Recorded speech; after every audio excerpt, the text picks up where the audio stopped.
and welcome back to the show this morning as talk about what's happening around the world. You know, it's interesting because, you know, currently right now, the U.S. economy is doing fairly well. If you look at the metrics, you know, we just had this employment report on Friday. We talked a little bit about this yesterday, that, you know, while we had a strong employment report, a lot of it was because of what was happening with the GM workers coming back to work, et cetera. So, yeah, it was a good number regardless.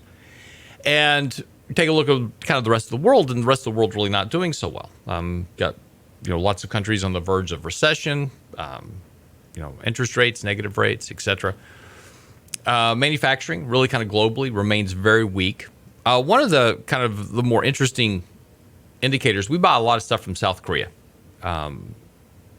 They produce a lot of products that we consume here. And so one of the kind of a very highly correlated indicator relative to the U.S. economy is South Korean exports. Because, again, we buy a lot of stuff from them. And so when those exports fall, and we actually saw this in the trade numbers just recently, imports were very weak into the U.S., and particularly from China and from South Korea and others. So what that tells you is the consumers are actually buying less, right?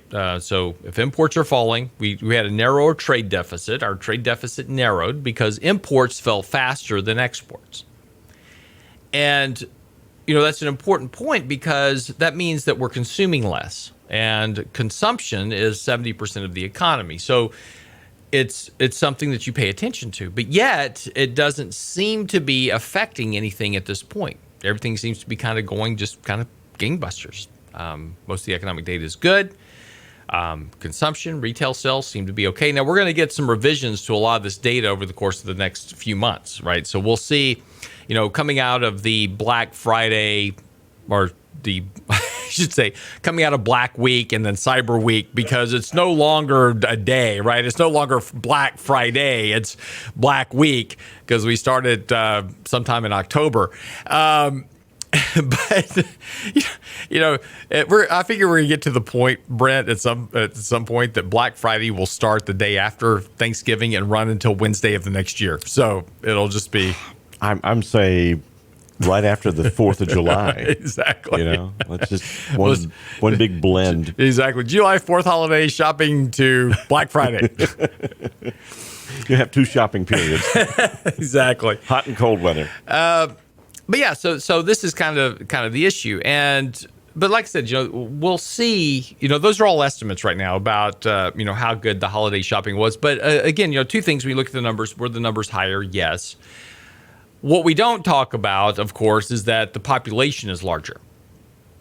So you have more people shopping. As the population grows, more demand, right? So just by a simple function of population growth, you're going to have higher sales. So the question really becomes down to retail sales per capita, and are we actually strongly growing? And we'll find out here in the next couple of months, because we'll actually have the data, won't be estimates, and we'll actually have some data to work with, and we can actually tell just how strong the sales were. But the point, though, is that, you know, overall, we see lots of evidentiary signs that, well, everything's kind of going well. And what you look for is you look for things that are kind of a little bit stupid that people are, you know, buying and spending money on. And so, like, just recently, this lady just kind of throws a pile of stuff on the floor and somebody bought it for $220,000. And you go, what? And that's just people with too much money and too little sense, right? A few months ago was the rabbit that was sculpted out of aluminum. It was an aluminum rabbit. Or was it I'm not sure. It was either aluminum or stainless steel. I think it was maybe aluminum. But anyway, so this it's just basically a rabbit. It looks like the Energizer Bunny, made out of metal, and sold for a couple of $1 million. And, you know, so everybody's like, what? Exactly. Well, the bidding on that was crazy. Kept going and going and going. Exactly. Of course, you know, and of course, some of the latest kind of, and of course, the one thing that's been all over the headlines here just lately was the banana that was actually taped to a wall with duct tape. So yes, this artist takes a piece of duct tape and tapes a banana, a real banana, an actual banana, to the wall. And somebody paid $120,000 for it. Now, interestingly enough, a performance artist came in to the art gallery where this was, and he pulled the banana off the wall and ate it. And everybody was upset. It's like, oh my gosh, how could you eat this art that somebody came with? But so here's the thing, though. It was performance art. It was performance art, correct. But here's the thing, right? People don't buy the art. You buy the certificate of authenticity, right? So even the certificate of authenticity says that you've bought this original work of art, and if the banana rots or whatever, you can replace it, and it's completely fine. So eating the banana didn't change anything. So the owner of the art still has their certificate of authenticity. So they just go buy another banana, they stick it on the wall, and put some duct tape over it, and it's still valid art worth $120,000. Makes the purchase more appealing. Correct. I went down to Michael's over the weekend. Yes. And I have a different theory. I bought all types of plastic fruit that I'm now going to be taping to walls everywhere in the office with duct tape. So these are all going on bid for $50,000. We're going to do a discount. Sure. Right. So if you're interested in my art for $50,000 for a piece of fake fake fruit taped to the wall. I'm sure Russell's going to line right up. He'll be one of my first buyers, right? He's quite the connoisseur. Yeah, exactly. What's your favorite fruit, Russell? I'll save that for you. Let's say grapes. Grapes. All right, we'll do grapes and duct tape for Russell, and so that one's done. And so apples, oranges, pineapples. The watermelon was a bit tough with the duct tape. And you got to be careful with the eggplant. For more reasons than one. Just saying. Yeah, but this is kind of the height of where we're at. This is what happened. And here's the point about this, right? We joke and we jest, but this is really kind of the peak of what you see. Excuse me. At the end of economic expansions and kind of towards the end of market cycles, where common sense kind of goes out the window and people start doing kind of stupid things with money. And there's been a good bit of evidence of this over the last couple of years with, people in China paying enormous sums for prints of Homer Simpson. I jest you not. This is true.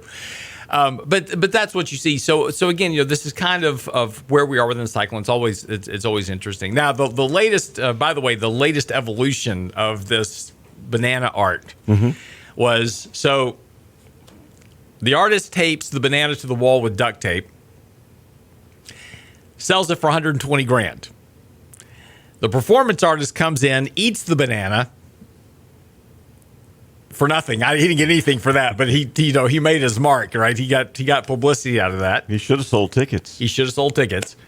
And then somebody came in and vandalized the space that where the banana was and says, quote unquote, in spray paint, Epstein didn't kill himself. And which has now been covered up with a placard. But the funniest part of that is that he misspelled Epstein.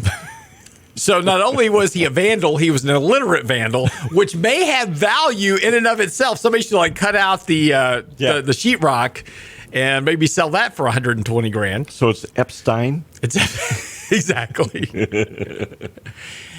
And there's somewhere in the country right now, there's a guy that spells Epstein, E-P-S-T-I-E. And he's like, you're right, I didn't kill myself. I'm still here. Yeah, this is where we've gotten to. Man. But it was only a function of time until somebody did this. Anyway, but this is what you see at the end of cycles. So just kind of pay attention to this. It's just kind of the ongoing thing. All right, when we come back, we'll wrap up the show. I'm your host, Lance Roberts. Get by the website today. We've got new articles coming out as well. It's technically speaking Tuesday, so we've got an article on monthly buy signals and what that actually means. It's on the website today, realinvestmentadvice.com. We'll be right back.